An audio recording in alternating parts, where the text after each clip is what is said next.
मतलब देखिए, आपको अगर इसका प्रायर नॉलेज नहीं भी है, फिर भी आप इसको सॉल्व कर पा रहे हो। आपको नॉलेज आपको आपने सुना ही नहीं उस टॉपिक के बारे में, आपको कोई ज्ञान ही नहीं है उस टॉपिक के बारे में। फिर भी आप ये जो स्किल है इसके थ्रू आप यहाँ पर सॉल्व कर पा रहे हो इन टॉपिक्स में। दोस्तों, स्वागत है आप सभी का इस वीडियो में। मैं हूं मयूर मोगरे और आज का वीडियो बहुत ही खास है क्योंकि आज के वीडियो में मैं डिस्कस करने वाला हूं ब्रह्मास्त्र स्ट्रेटेजी प्रीलिम्स के लिए। जी हाँ, यूपीएससी प्रीलिम्स बहुत सारे लोगों को टफ लगता है क्लियर करने के लिए, और टफ है भी क्योंकि अगर हम रेशो भी देखते हैं तो बहुत सारे एस्पिरेंट्स प्रीलिम्स के लिए बैठते हैं और उसमें से बहुत कम सिलेक्ट होते हैं मेंस के लिए। और इसीलिए प्रीलिम्स अगर आप क्लियर कर लेते हो तो काफी हाई चांसेस हो जाते हैं आपके यूपीएससी ओवरऑल एग्जाम को क्लियर करने के। तो अब यहाँ पर यूपीएससी प्रीलिम्स को किस तरीके से क्लियर किया जाए, कितना पढ़ना पड़ेगा। काफी ऐसे एस्पिरेंट्स हैं जो रट्टा लगा लेते हैं लेकिन फिर भी प्रीलिम्स को क्लियर नहीं कर पाते हैं। तो कहां पर चूक रहती है, कहां पर गलतियां होती है, आज के इस वीडियो में मैं आपको ऐसी एक स्ट्रेटेजी देने वाला हूं, ऐसी एक स्किल आपको प्रोवाइड करने वाला हूं जिससे यूपीएससी प्रीलिम्स और उसी के साथ साथ बाकी भी एग्जाम्स की जो प्रीलिम्स होती है वो आप बड़ी आसानी से क्लियर कर पाओगे। अगर हम नॉर्मल एस्पिरेंट्स देखते हैं तो वो काफी हद तक दो ऑप्शंस को एलिमिनेट कर लेते हैं और उसमें से ज्यादा चांसेस होते हैं कि वो गलत ऑप्शन को ही टिक करके आते हैं। तो कैसे हम हमारी प्रोबेबिलिटी को इंक्रीज करें, क्या हम यहाँ पर कर सकते हैं, वही यहाँ पर मैं डिस्कस करने वाला हूँ। और ये स्ट्रेटेजी के बाद आपको यूपीएससी प्रीलिम्स क्रैक करना बड़ा ही आसान लगने लगेगा क्योंकि स्किल जो है वो आपके पास आ जाएगी और मोर देन 80 क्वेश्चंस जो है वो आप सॉल्व कर पाओगे। और ऐसे काफी सारे क्वेश्चंस रहेंगे जिनका आपको नॉलेज नहीं है, फिर भी वो क्वेश्चंस को आप अटेम्प्ट कर पाओगे और सही ऑप्शन को टिक करके आओगे। तो क्या है स्ट्रेटेजी, आइए आज की इस वीडियो में जानते हैं। तो ब्रह्मास्त्र स्ट्रेटेजी को डिस्कस करने से पहले थोड़ा हम यहाँ पर एनालिसिस कर लेते हैं किस तरीके से क्वेश्चंस आते हैं और कितने क्वेश्चंस आप नॉर्मली अटेम्प्ट कर सकते हो सही। तो नॉर्मली 100 क्वेश्चंस होते हैं, जीएस वन की हम यहाँ पर बात कर रहे हैं। तो जीएस वन में 100 क्वेश्चंस होते हैं और उसमें से जिन्होंने डिसेंट पढ़ाई की है, जिनको ऐसा लगता है कि हाँ यार शायद प्रीलिम्स क्लियर हो सकता है, शायद, क्योंकि कंफर्म कोई भी नहीं बता सकता है, तो जिनको ऐसा लगता है, कॉन्फिडेंस है कि हम प्रीलिम्स जो है वो क्लियर कर सकते हैं, या जिनको थोड़ा बहुत डावाडोल भी लग रहा है कि ठीक है यार थोड़ी बहुत तो हमने पढ़ाई की है, भले ही हमने रिवीजन उतनी ज्यादा नहीं की हो लेकिन थोड़ी बहुत तो हमारी पढ़ाई हुई है, तो उनको मोस्टली 30 to 40 क्वेश्चन जो है वो यहाँ पर मिल जाते हैं कि वो उनके लगता है कि उनके सही है।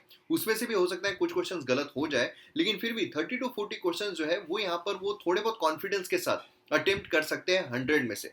मतलब यहाँ पर समझ लीजिए 60 to 70 मार्क्स जो है वह आराम से, अगर डिसेंट पढ़ाई हुई है तो कोई भी एस्पिरेंट जो 60-70 मार्क्स तक चला जाता है। लेकिन क्या इतने मार्क्स सफिशिएंट है? जी नहीं। आपको एग्जाम क्लियर करने के लिए, मतलब प्रीलिम्स क्लियर करने के लिए आपको 100 से तो ऊपर 100% चाहिए, है ना। कट ऑफ भले ही देखिए कभी कभार होता है कट ऑफ कम आ जाता है 98, 95, 94, लेकिन क्या है नॉर्मली अगर आप देखो कि सेफ साइड आपको जाना है तो आपको 100, 105, 110 तक अगर आप जा रहे हो तो हाँ आप कंफर्म बोल सकते हो कि अब मेरी प्रीलिम्स जो है वो क्लियर होना ही है।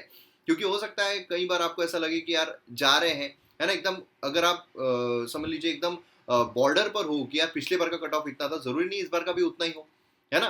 तो इसलिए क्या है कि आपके 105, 110 अगर आ जाते हैं तो आप 100% जो एग्जाम है वो क्लियर कर सकते हैं। तो अब यहाँ पर जो सवाल बचता है वो है 60 क्वेश्चंस का। जो बचे हुए 60, 30 to 40 तो ठीक है आपको आ जाएंगे, लेकिन बचे हुए जो 60 है इसमें से हो सकता है कि 30 क्वेश्चंस के आसपास आप दो ऑप्शन जो है वो इलिमिनेट कर सकते हो, है ना, और उसमें से भी आप गलत आंसर जो है वो टिक करते हो। तो मतलब यहाँ पर जो बचे हुए अब 30 to 40 मार्क्स है वो स्कोर करना ये यहाँ पर चैलेंजिंग हो जाता है। समझ लीजिए यहाँ पर 90% एस्पिरेंट्स के लिए जो सिलेक्ट हो रहे हैं, 90% एस्पिरेंट के लिए, और 90% मतलब मैं जिन्होंने डिसेंट पढ़ाई की उनकी बात कर रहा हूँ, तो यहाँ पर 90% एस्पिरेंट को काफी टफ जाता है। तो आपको ही टफ नहीं जा रहा है, आप अगर 30 to 40 क्वेश्चन अटेम्प्ट कर रहे हो, आपको ऐसा लग रहा है यार मैं कट ऑफ तक नहीं पहुंच पा रहा कॉन्फिडेंटली, तो ये सबके साथ हो रहा है। तो अब यहाँ पर जो स्किल है ये काम आती है इन 60 क्वेश्चंस में। और पूरे 60 क्वेश्चन अटेम्प्ट करना है कि जी नहीं, यहाँ पर हमें 40 क्वेश्चंस जो है वो अटेम्प्ट करने हैं, 40 to 45 क्वेश्चंस के तक हमें यहाँ पर जाना है इन 60 क्वेश्चंस में से। क्योंकि देखिए यूपीएससी चाहता क्या है कि कुछ ऐसे क्वेश्चंस रहे जो किसी को ना आए, कुछ ऐसे क्वेश्चंस रहे जो सबको आए, और कुछ ऐसे क्वेश्चंस रहे जो सही तरीके से सोच सके, जो स्किल्ड है उसको आए। तो यहाँ पर जो खेल है, जो खेला है, वो यहाँ पर उन क्वेश्चंस पर है जो स्किल पर डिपेंड करते हैं, और उन्हीं को हमको यहाँ पर टैकल करना है, वही यहाँ पर हम टैकल करने की कोशिश करेंगे। तो काफी दिलचस्प तरीके से यहाँ पर हम स्किल को देखने वाले हैं। अब देखिए, उस कला को हम सीखे उससे पहले यहाँ पर जो नॉलेज है वो कहाँ से लिया जाए, तो उसके लिए आपको एम अकेडमी ऐप देखने को मिलता है। एम अकेडमी ऐप पर आपको वेरियस कोर्सेज देखने को मिलते हैं। GS 1 2 3 4 सभी कोर्सेज अवेलेबल है। Art and culture, ancient history, medieval history, modern history, geography, polity, governance, ethics, international secretary, disaster management, economy, environment, agriculture, सब कुछ आपको देखने को मिलेगा। हाईएस्ट क्वालिटी कंटेंट है। प्लस आपको यहाँ पर जो कंसाइज नोट्स है, पीडीएफ काफी जबरदस्त तरीके से मिलते हैं कि फटाफट आपका रिवीजन हो जाए।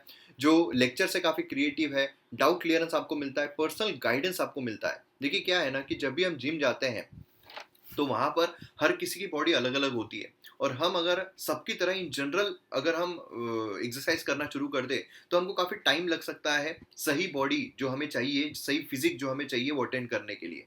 लेकिन अगर हम सही बॉडी वाइज अगर हम न्यूट्रिशन ले और एक्सरसाइज करें तो जल्दी हमें इफेक्ट जो है वो दिखाई देते हैं। और यहाँ पर जो पर्सनल कोच है वो आपका यही काम करता है कि भाई आपके इंडिविजुअल, आप हर किसी का माइंड अलग अलग है। किसी को फैक्चुअल इन्फॉर्मेशन ज़्यादा याद रहती है, किसी को एनालिटिकल इन्फॉर्मेशन ज़्यादा याद रहती है। तो हर पॉइंट ऑफ व्यू से जाकर कैसा हम यहाँ पर सही एक जो स्टडी प्लान है वो बना सके, जिससे कि आपके अकॉर्डिंग, आपके माइंड के अकॉर्डिंग हम यहाँ पर चीज़ें सॉर्ट करें, वो यहाँ पर किया जाता है। तो इसीलिए आप डाउनलोड कीजिए एम अकेडमी ऐप और आपको लोएस्ट प्राइजेस में हाईएस्ट क्वालिटी कंटेंट मिलता है। कॉल कीजिए 9021781770 पर, और यहाँ पर आप व्हाट्सएप जो है वो भी कर सकते हैं कोई भी आपकी क्वेरी है उसको पूछने के लिए। तो जल्द से जल्द डाउनलोड कीजिए एम अकेडमी ऐप और वीडियोस को एंजॉय कीजिए। तो आइए आते हैं हम मेन मुद्दे पर। तो जैसा कि मैंने आपसे कहा कि यूपीएससी प्रीलिम्स को क्लियर करना ये नॉलेज से ज़्यादा एक आर्ट का काम है। नॉलेज आपको मिल जाएगा, लेकिन कोई भी नॉलेज इतना सफिशिएंट नहीं है कि आपको 100 में से 100 क्वेश्चन जो है वो कॉन्फिडेंटली आप अटेम्प्ट कर सको।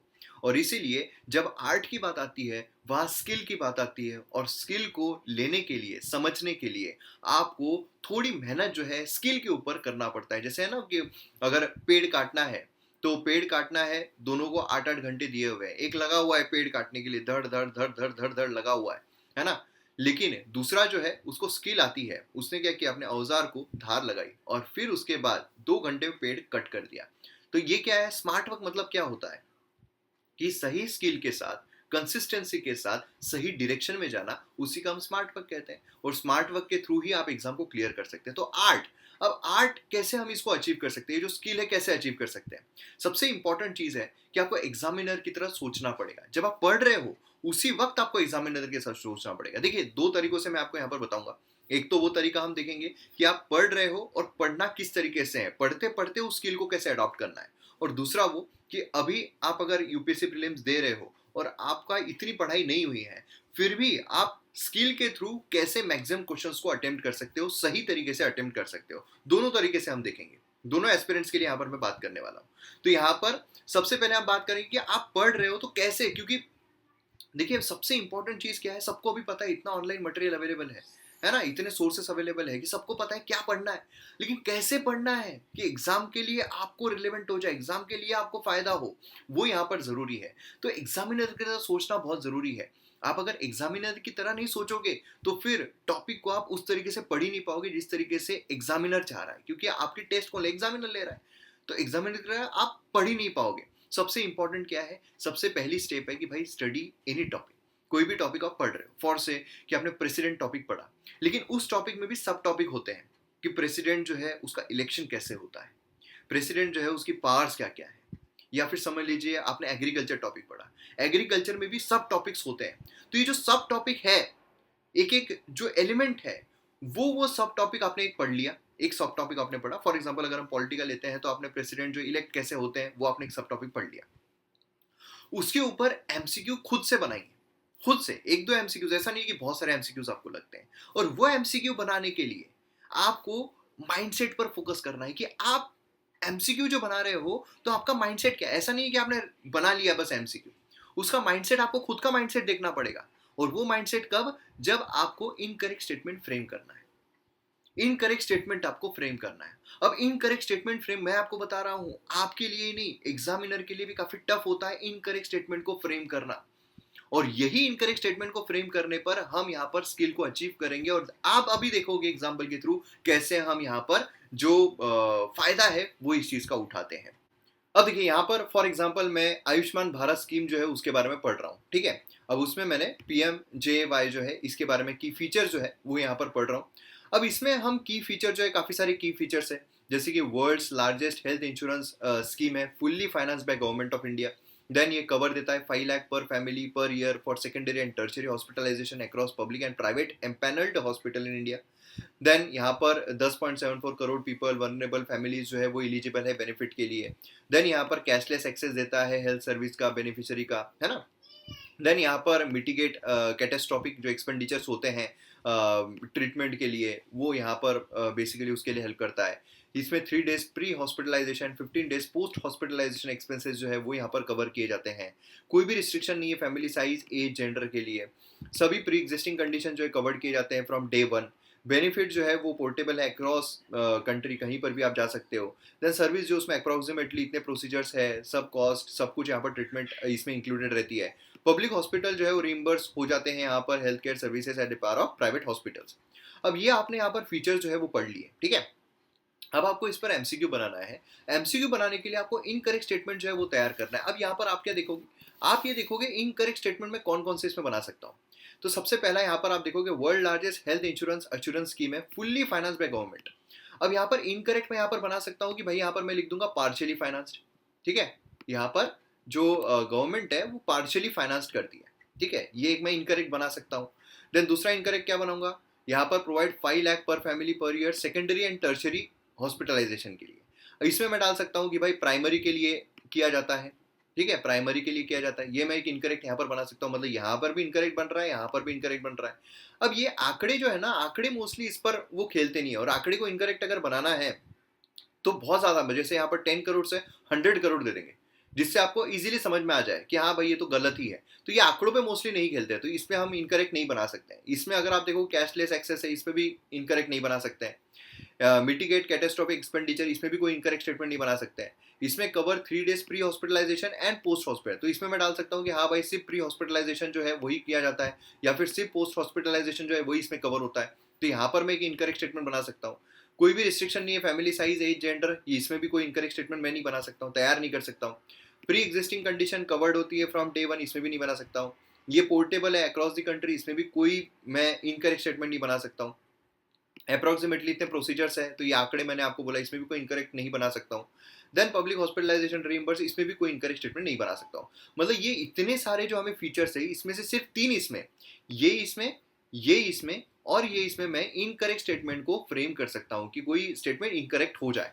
आपने ये बहुत अच्छे से ध्यान में रख लिया। इसने आपने एमसीक्यूज बना लिए, तीनों इनकरेक्ट बना लिए कि भाई पार्शियली फंडेड है, देन प्राइमरी सर्विसेज सिर्फ इंक्लूडेड है, एंड देन यहाँ पर सिर्फ प्री हॉस्पिटलाइजेशन ही कवर्ड होता है। ये आपने बना लिया। आपको पता है तीनों इनकरेक्ट है, ये तीनों इनकरेक्ट है, तीनों यहाँ पर है, ये इसके मेन फीचर्स है, बाकी तो इन जनरल हमें याद रहते ही है। तो ये आपने बना लिया, आपका एकदम पक्का हो गया। अब देखिए एग्जाम में कैसा क्वेश्चन पूछा गया है। ये 2022 की यूपीएससी में क्वेश्चन पूछा गया है प्रधानमंत्री जन आरोग्य योजना के बारे में, कि स्कीम जो है कवर करती है expenses from primary health care. Then दूसरा है स्कीम जो है कैशलेस है, पेपरलेस है at public hospitals, and benefit जो है only include pre hospitalization expenses and not post hospitalization expenses. अब मुझे बताइए आप, ये वाला स्टेटमेंट सही है गलत है? प्राइमरी आपने पहले ही यहाँ पर नोटिस कर लिया कि भाई प्राइमरी नहीं, सेकेंडरी एंड टर्शियरी है। प्राइमरी में नहीं होता है, क्योंकि प्राइमरी मतलब क्या है, प्राइमरी मतलब जो आपको सर्दी खांसी हो रही है उसके लिए अगर गवर्नमेंट 200 से 300 रुपए देती गई इंश्योरेंस में, तो फिर तो लूटे जाएगी, है ना। तो इसलिए प्राइमरी नहीं, सेकेंडरी एंड टर्शियरी जहां हॉस्पिटलाइजेशन हो रहा है, तो इससे ये गलत हो जाता है।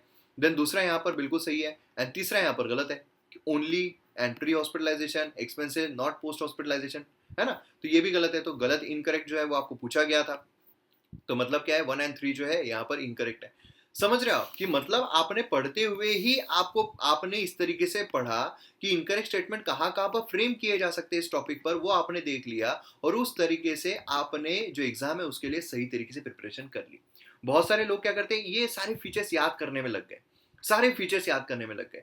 अब आपको अगर मैं बोलूं कि भाई इसमें से बताइए, और ये नेगेटिव वाले याद भी जल्दी रहते हैं कि इनकरेक्ट कौन से बन सकते हैं, कि आपको अगर मैं पूछूं, आप अभी आंखें बंद करके बता दो, प्राइमरी वाला बन सकता है, दूसरा प्री हॉस्पिटलाइजेशन पोस्ट हॉस्पिटलाइजेशन जो है वो यहाँ पर बन सकता है, और तीसरा क्या बन सकता है कि वो जो गवर्नमेंट है, फुल्ली गवर्नमेंट जो है वो फंड करती है, मतलब पार्शली जो है वो नहीं करती है, फुल्ली गवर्नमेंट करती है।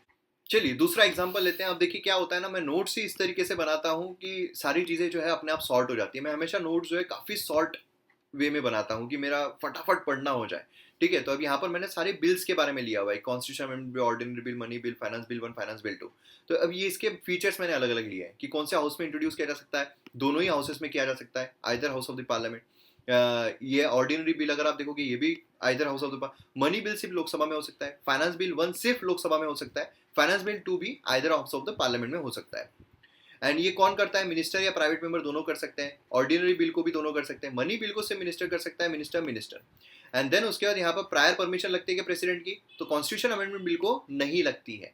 ठीक है, संविधान के अमेंडमेंट को, ऑर्डिनरी बिल को नहीं लगती है, मनी बिल को लगती है, इसको नहीं लगती।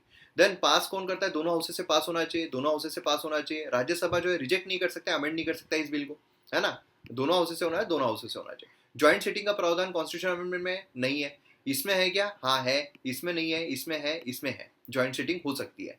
और प्रेसिडेंट जो है मस्ट गिव एसेंट, इसमें होल्ड नहीं कर सकता है कॉन्स्टिट्यूशन अमेंडमेंट में, और इसमें अपनी मर्जी है, इसमें भी गिव एसेंट, ये अपनी अपनी मर्जी है। ठीक है, तो अब यहाँ पर आप देखिए कॉन्स्टिट्यूशन अमेंडमेंट बिल अगर आप देखोगे तो इसमें मैं देखूंगा यार इनकरेक्ट कहाँ बना सकते हैं। इसमें पहले इसमें बन सकता है आइदर हाउस, सिर्फ लोकसभा में हो सकता है, only in Lok Sabha, constitution amendment only in Lok Sabha. Then उसके बाद मिनिस्टर ओनली बाय मिनिस्टर, है ना, सिर्फ मिनिस्टर के द्वारा हो सकता है, ये इनकरेक्ट बन सकते हैं। मतलब इनकरेक्ट कैसे फ्रेम किए जा सकते हैं ये मैं बता रहा हूँ। प्रायर परमिशन लगती है प्रेसिडेंट की, यस प्रायर परमिशन लगती है, ये मैं इनकरेक्ट स्टेटमेंट बना सकता हूँ। मस्ट पास इसमें नहीं बना सकता, दोनों हाउसेस से पास होना चाहिए, तो इन जनरल सभी को पता होता है। ज्वाइंट सीटिंग का प्रावधान, हाँ ज्वाइंट सीटिंग का प्रावधान है, ये भी मैं एक इनकरेक्ट स्टेटमेंट बना सकता हूँ। और president must give his assent, neither hold, इसमें हो सकता है कैन विथहोल्ड हिज एसेंट, ये सब बन सकता है, लेकिन ये बहुत रेयरली ऐसा होगा।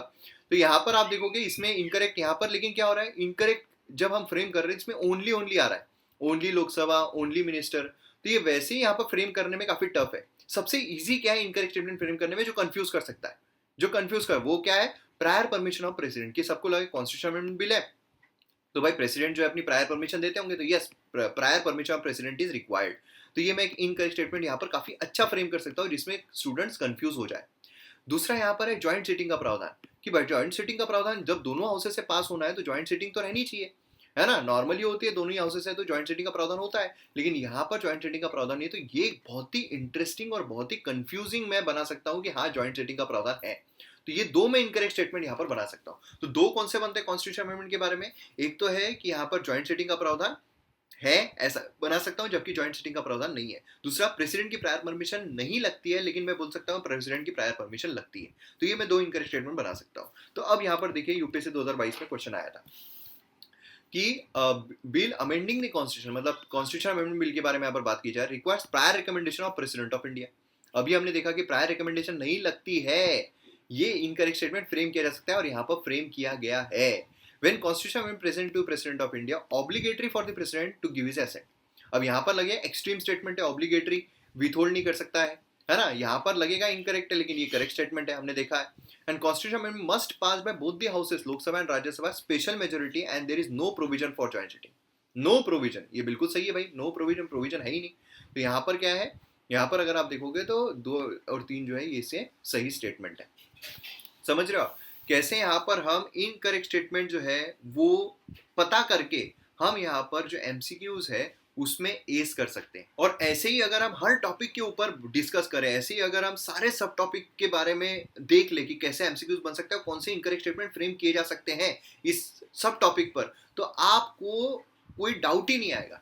क्वेश्चन देखे पर आपको समझ में आ जाएगा, मतलब आप टॉपिक देखोगे और आपको समझ में आ जाएगा हाँ यार ये जो है इसमें ये इनकरेक्ट हो सकता है या ये इनकरेक्ट हो सकता है, इसमें से अब देख लो हाँ ये तो सही है, ये वाला इनकरेक्ट है। ऐसे आप सीधे यहाँ पर जो मतलब बेसिकली जो क्वेश्चंस है उनको सॉल्व कर सकते हैं। अब यहाँ पर सवाल आता है कि अगर हम एग्जाम में चले गए और वहां पर अब उनको कंफ्यूजन हो रहा है तो उनको कैसे अटेम्प्ट करें, वो कैसे यहाँ पर सॉल्व करें। ठीक है, पढ़ाई का हो गया, पढ़ाई जितनी करनी थी उतनी हमने कर ली, लेकिन अब यहाँ पर फिर भी हम 30 to 40 क्वेश्चन सॉल्व कर रहे हैं, बाकी के क्वेश्चंस के लिए अब हम यहाँ पर कंफ्यूज हो रहे हैं, तो अब उनको कैसे हम स्किल्स के थ्रू सॉल्व कर सकते हैं, लॉजिक के थ्रू सॉल्व कर सकते हैं। देखिए जब आप यूपीएससी प्रीलिम्स दे रहे हो, किसी भी एग्जाम के प्रीलिम्स दे रहे हो, तो उसमें आपको कुछ चीजें जो है वो माइंड में बिठा कर रखनी है। ठीक है, माइंड में बिठा कर रखनी है, कुछ भी हो जाए हमारी गवर्नमेंट बेस्ट है, कोई भी गवर्नमेंट हो हमारी गवर्नमेंट बेस्ट है। स्कीम्स जो है, जो गवर्नमेंट स्कीम्स ला रही है वो कभी गलत नहीं हो सकती है, ये प्रीलिम्स ओरिएंटेड मैं आपको बता रहा हूँ। एंड जो गवर्नमेंट की तिजोरी है वो हमेशा फुल रहेगी, गवर्नमेंट की तिजोरी, गवर्नमेंट ने कोई काम किया है उसके वजह से गवर्नमेंट की तिजोरी खत्म नहीं हो सकती है। और अगर गवर्नमेंट की तिजोरी खाली हो रही है तो गवर्नमेंट गरीबों की मदद के लिए खाली कर रही है। ठीक है, किसी भी स्कीम्स की वजह से, उसके ड्रॉबैक की वजह से गवर्नमेंट की तिजोरी खाली नहीं हो सकती है। बस इतनी चीजें आपको ध्यान में रखना है। अब इतनी चीजें ध्यान में रख के आपको कौन कौन सी चीजें जो है उस पर ज्यादा फोकस करना है। तो सबसे इंपॉर्टेंट है, देखिए अलग अलग तरीके के स्टेटमेंट्स आते हैं और अलग अलग तरीके के स्टेटमेंट्स को एस करने के लिए या स्किल अचीव करने के लिए कुछ अलग अलग फैक्टर्स पर ध्यान देना है। सबसे पहले कुछ स्टेटमेंट्स होते हैं जो प्रोबेबल स्टेटमेंट्स होते हैं। प्रोबेबल मतलब जैसे उसमें आएगा may be, could be, can be, would, ऐसे जो मतलब समझ लीजिए प्रोबेबिलिटी वाले जो वर्ड्स हैं वो वहां पर दिए जाएंगे, तो वो मोस्टली सही होते हैं, मोस्टली सही होते हैं। अब यहां पर हम बात कर रहे हैं जिसके बारे में आपने नहीं सुना है, जिसकी पढ़ाई आपने नहीं की है, उनको कैसे यहां पर हम सॉल्व कर सकते हैं, उनको कैसे यहां पर हम अटेम्प्ट कर सकते हैं जो क्वेश्चन सही हो जाए, तो उसकी हम यहां पर बात कर रहे हैं। तो यहां पर आप देखोगे तो यहां पर आपको समझ में आएगा कि भाई यहां पर 2022 का ही क्वेश्चन है, इंडियन इकोनॉमी के ऊपर है, advantages of inflation index bond. Inflation index bond, इसमें government can reduce the coupon rates of its borrowing by way of IIBs. अब यहां पर देखिए क्या आया, कैन, बराबर है, प्रोबेबिलिटी आ गई। IIB provide protection to the investors from uncertainty regarding inflation. ठीक है, ये आपको नहीं पता है, ये आप स्टेटमेंट जो है वो कर रहे हो, ठीक है, सही हो सकता है, ठीक है, सही हो सकता है। देन थर्ड है, interest received as well as capital gain on IIB are not taxable. अब यहाँ पर आप देखिए इन्फ्लेशन, पहली इन्फ्लेशन मतलब क्या है, महंगाई, महंगाई से बचने के लिए एक बॉन्ड लाया गया है कि महंगाई का असर आप पर ना पड़े, मतलब ऑलरेडी आप पर वो टैक्स का बेनिफिट दिया गया है ना, बेनिफिट दिया गया है, तो अब फिर से उस पर टैक्स ना करना ये गवर्नमेंट नहीं कर सकती है, तो इसलिए टैक्सेबल रहेगा ही रहेगा। मैंने जैसे आपको तिजोरी खाली नहीं हो सकती है सरकार की, खाली हो रही है तो गरीब इंसान की इसमें ही जाएगा, अन्न में या उसमें उसमें, ठीक है। तो यहाँ पर ये स्टेटमेंट एकदम गलत हो जाता है, थर्ड स्टेटमेंट गलत है, ये यहाँ पर सॉरी ये नहीं, थर्ड स्टेटमेंट अगर गलत है तो ये सीधे ही चले गए, ऑप्शन 1 एंड 2 जो है वो हमारे पास बच रहा है। तो यहाँ पर बेसिकली फर्स्ट स्टेटमेंट जो है बिल्कुल सही था, है ना, मतलब यहाँ पर सेकंड जो है वो भी बिल्कुल सही हो जाता है। मतलब आपको नॉलेज ना रह के भी, इसके बारे में नॉलेज ना रह के भी आप इजीली इस क्वेश्चन को अटेम्प्ट कर सकते हैं, है ना। अब देखिए वैसे ही ये क्वेश्चन है, इसके बारे में अगर आपको नहीं पता है तो कैसे सॉल्व करोगे, सॉफ्टवेयर एज सर्विस, SaaS, तो ये इसके बारे में आपने नहीं सुना है, नहीं पता है, कैसे करोगे, buyers can customise the user interface and can change the data field. अब ये आ गया, कैन आ गया। SaaS users can access their data through their mobile device, तो मतलब आप ये बोल रहे हो दोनों सही है, एंड ये आर फॉर्म्स ऑफ SaaS, तो ठीक है, ये वाला जो है ये वाला भी सही है। वैसे आप यहाँ पर अगर ये भी करना है तो आप देखिए 50-50 में कैसे आप आ सकते थे। फर्स्ट ये हो गया, ये आप एलिमिनेट कर रहे हो, 1 एंड 2 जो है आपको लग रहा है कि आपको सही है, तो ये एक हो सकता है, यहाँ पर 2 नहीं है तो ये आपने एलिमिनेट कर दिया, मतलब बेसिकली 1 एंड 2 या 1 2 3 ये तीनों यहाँ पर, ये दोनों में से सही है, तो 50-50 अपॉर्चुनिटी पे आप यहाँ पर पहुंच गए। और 50-50 में से यहाँ पर ये देखिए ये लग रहा है कि ये सही है, तो आप ये टिक जो है वो कर सकते थे, तो बेसिकली इसका डी ऑप्शन है, ठीक है। देन यहाँ पर अगेन हम आ रहे हैं, tight monetary policy of US federal could lead to capital flight, then capital flight may increase the interest, commercial borrowing, devaluation of domestic currency decrease the currency risk associated with ECB। यहाँ पर देखिए, यहाँ पर भी could lead, यहाँ पर may increase, है ना, यहाँ पर आप सीधा सीधा समझ में आ रहा है कि भाई ऑप्शन जो है यहाँ पर सही है। अब यहाँ पर ये इसमें जो है ऐसे जो होते हैं इसमें आपको ये आ सकता है। अब इसमें थोड़ा आपको सोचना पड़ेगा, devaluation of domestic currency, domestic currency की डिवैल्यूएशन अगर होती है तो associated with ECB, external commercial borrowing जो है उसकी यहाँ पर रिस्क जो है वो यहाँ पर डिक्रीज हो जाती है, कि भाई अगर यहाँ पर डिवैल्यूएशन हम कर रहे हैं तो कैसे होगी, तो ये गलत हो जाता है ना। तो ऐसे आपको सॉल्व करना है। तो ये देखिए मे कुड ये आ रहे हैं, तो ये स्टेटमेंट मोस्टली सही होते हैं। ये देखिए, biofilms can form, biofilms can form, biofilms can exhibit, can आ रहा है, कुड, कैन, तो ये तीनों स्टेटमेंट यहाँ पर सही है। तो इस तरीके से आप इजीली उसका जवाब दे सकते हैं। दूसरा आता है एक्सट्रीम स्टेटमेंट्स, ये हो गया प्रोबेबल स्टेटमेंट। तो प्रोबेबल स्टेटमेंट ये देखिए हर किसी का चांस 90% है, ठीक है, जरूरी नहीं है हर इसमें जो कैन आ रहा है वो सही हो, लेकिन 90% वो सही होते हैं जहाँ कैन, कुड, प्रोबेबल स्टेटमेंट्स आ रहे हैं। एक्सट्रीम स्टेटमेंट, जहाँ एक्सट्रीम स्टेटमेंट्स आ रहे हैं जैसे कि all, none, always, entirely, enormously, drastically, always, never, ये जो है 90% ये गलत होते हैं, 90% ये गलत होते हैं। एग्जाम्पल देखिए, यहाँ पर advantage of implementing of goods and service tax, तो ये it will replace multiple taxes collected by multiple authority and will this create a single market in India and it will drastically extreme statement आ गया भाई, drastically reduce, ये statement यहाँ पर हो जाता है गलत। अब यहाँ पर देखिए 2 गलत है, ये वाला और ये वाला जो है यहाँ पर सीधे तरीके से खत्म हो जाता है। एनॉर्मसली इंक्रीज, एनॉर्मसली आ गया भाई एक्सट्रीम स्टेटमेंट, तो यहाँ पर थर्ड जो है वो भी गलत है, आ गया, सही जवाब पे पहुंच गए, है ना। देन नेक्स्ट यहाँ पर है with reference to 64 Yogini temple. अब देखिए यहाँ पर इसके बारे में अगर आपने पढ़ा ही नहीं है, सुना ही नहीं है, ये समझ लीजिए अगर आपने डिसेंट पढ़ाई की है और कोई टॉपिक ऐसा है जिसके बारे में नहीं सुना है, तो मतलब समझ लीजिए 90% एस्पिरेंट ने नहीं सुना है, और ये यूपीएससी वाले को भी पता है कि 90% एस्पिरेंट ने नहीं सुना हुआ है, और इसीलिए वो ऑप्शंस भी ऐसे देगा कि आप इजीली एलिमिनेट कर सको, इसलिए ऐसे इसको तो छोड़ना ही नहीं है। तो इसमें आप देखिए it is a circular temple build during reign of ये dynasty, it is the only circular, only circular, मतलब सोचिए कहीं चौराहे में किसी गली में अगर ऐसा सर्कुलर टेम्पल मिल जाए तो फिर ये तो स्टेटमेंट सीधा गलत हो जाएगा, इससे ओनली आ गया, एक्सट्रीम आ गया, तो ये गलत है। अब देखिए 2 अगर गलत है ना, 2 अगर गलत है तो ये भी गलत, ये भी गलत और ये भी गलत, सीधा आप सही जवाब जो है उस पर पहुंच गए, आपको पढ़ने की ही जरूरत नहीं है, समझ रहे हो आप, इतना इजीली वो क्वेश्चन जो है वो फ्रेम किए जाते हैं। आयुष्मान भारत के बारे में देखिए, private and public hospitals must adopt it, must आ गया एक्सट्रीम स्टेटमेंट, ये यहाँ पर गलत हो गया। As it aims to achieve universal health cover every citizen of India should part of ultimately, है ना, it can seamlessly portably across the country, ये तो अभी खैर हमने देखा हुआ है ना। तो इस तरीके 1 अगर गलत हो जाता है तो देखिए धड़ धड़ धड़ धड़ सब कुछ यहाँ पर गलत हो गया, ये भी वैसे एक्सट्रीम स्टेटमेंट है, एवरी सिटीजन यहाँ पर आ जाता है ना, तो ये यहाँ पर गलत है। तो इस तरीके से क्या है, सीधे आप यहाँ पर जवाब जो है उस पर पहुंच सकते थे।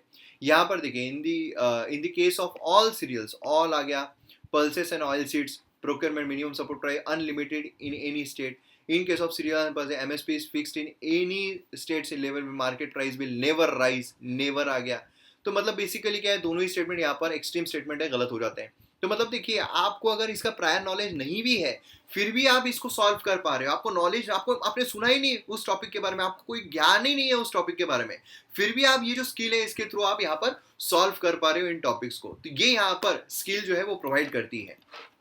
यहाँ पर देखिए attorney general of India, solicitor general are only officers of the government who are allowed to participate, only आ गया, एक्सट्रीम स्टेटमेंट है तो यहाँ पर ये गलत हो गया, है ना।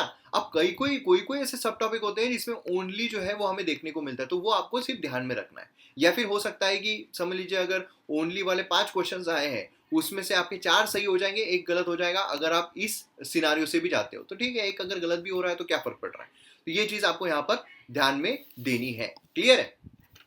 नेक्स्ट यहाँ पर हम आते हैं फैक्ट जो है उनमें मिसलीड, जैसे मैंने आपको बोला कि आपके लिए सिर्फ टफ नहीं है इनकरेक्ट स्टेटमेंट को निकालना, जो एग्जामिनर है उसके लिए भी काफी टफ है जो इनकरेक्ट स्टेटमेंट उनको फ्रेम करना, क्योंकि काफी मुश्किल जाती है फ्रेम करने में इनकरेक्ट स्टेटमेंट, है ना, और कंफ्यूजिंग भी हो, तो उस सिनारियो में क्या होता है, जो फैक्ट्स होते हैं ना उसको मिसलीड किया जाता है। समझ लीजिए किसी का नाम है, किसी ऑर्गेनाइजेशन का नाम है, उसको मिसलीड कर दिया, कोई और नाम रख दिया, या फिर कोई ईयर जो है उसको चेंज कर दिया, या फिर कंट्री जो है उसका नाम चेंज, जैसे फॉर एग्जांपल अगर ये कंट्री में मीटिंग हुई थी ये वाली तो कंट्री का नाम बदल दिया, है ना। तो ये जो है ऑब्जेक्टिव जो है वो कभी गलत नहीं हो सकते हैं, किसी इसके ऑब्जेक्टिव को कभी मोस्टली गलत नहीं किया जाता है, लेकिन नाम, ईयर, इन सब को चेंज किया जाता है, इन सबको इनकरेक्ट बनाया जाता है, फैक्ट्स को मिसलीड किया जाता है। कैसे, यहाँ पर देखिए with reference to bank board bureau, है ना, कुछ स्टेटमेंट दिए गए, कौन सा सही है, तो governor of RBI is the chairman of BBB, तो अब ये कितना इजीली मिसलीड किया जा सकता है, गवर्नर नहीं होते, कोई भी हो सकता है, तो ये गलत हो गया, ये गलत हो गया, तो देखिए ये भी गलत, ये भी गलत, ये भी गलत, सीधा आपको सही जवाब जो है मिल गया,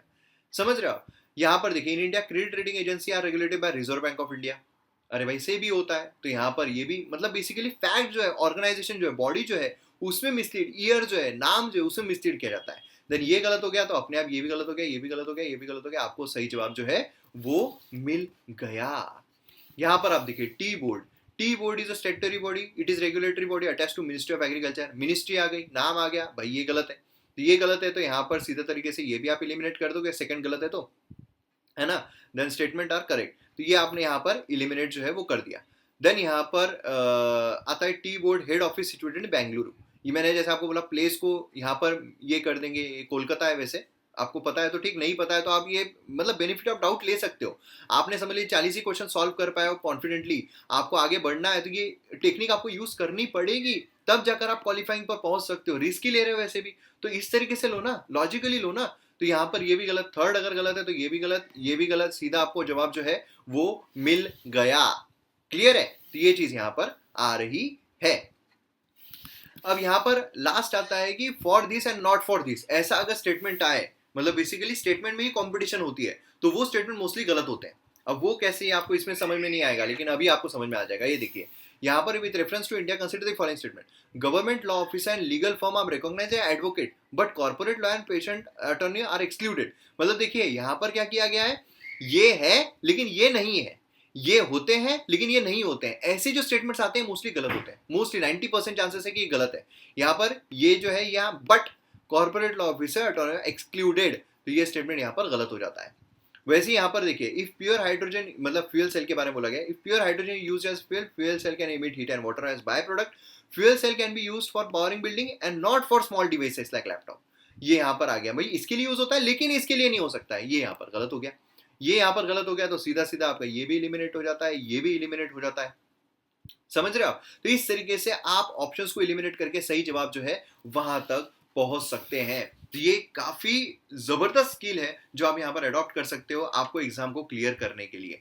तो मैं उम्मीद करता हूँ आपको काफी अच्छी स्किल यहाँ पर मिली होगी और प्रीलिम्स में आपको काफी ज्यादा यहाँ पर फायदा देगी। इसको आप ज्यादा एज कीजिए। अब आप जो भी टेस्ट सीरीज सॉल्व करोगे तो टेस्ट सीरीज में आप ये चीजों को इंप्लीमेंट करने की कोशिश देखिए और प्रोबेबिलिटी देखिए कि कितनी अब यहाँ पर इंक्रीज हो रही है, कितनी प्रोबेबिलिटी आपके सही जवाब देने की इंक्रीज हो रही है। ठीक है, और मैं उम्मीद करता हूं आपको प्रायर नॉलेज तो होगा ही, तो लॉजिकली आप यहाँ पर क्वेश्चंस को अटेम्प्ट कर सकते हैं और काफी सारे क्वेश्चंस, मतलब समझ लीजिए कम से कम 15-20 क्वेश्चंस आपको इतने इजी तो मिल ही जाएंगे कि आप लॉजिकली इजीली सॉल्व कर सको यूपीएससी में। तो आप यूपीएससी के भी जो प्रीवियस ईयर क्वेश्चंस है उनको भी यहाँ पर स्किल जो इंप्लीमेंट करने की कोशिश कीजिए, और जो मैंने आपको स्टार्टिंग बताया पढ़ना किस तरीके से है, टॉपिक्स को इस तरीके से आप पढ़ने की स्किल को अडॉप्ट कीजिए, आपको एग्जाम में काफी ज्यादा फायदा मिलेगा। वीडियो पसंद आता है तो शेयर जरूर कीजिए और MM Academy ऐप डाउनलोड कीजिए। मिलते हैं अगले वीडियो में। जय हिंद।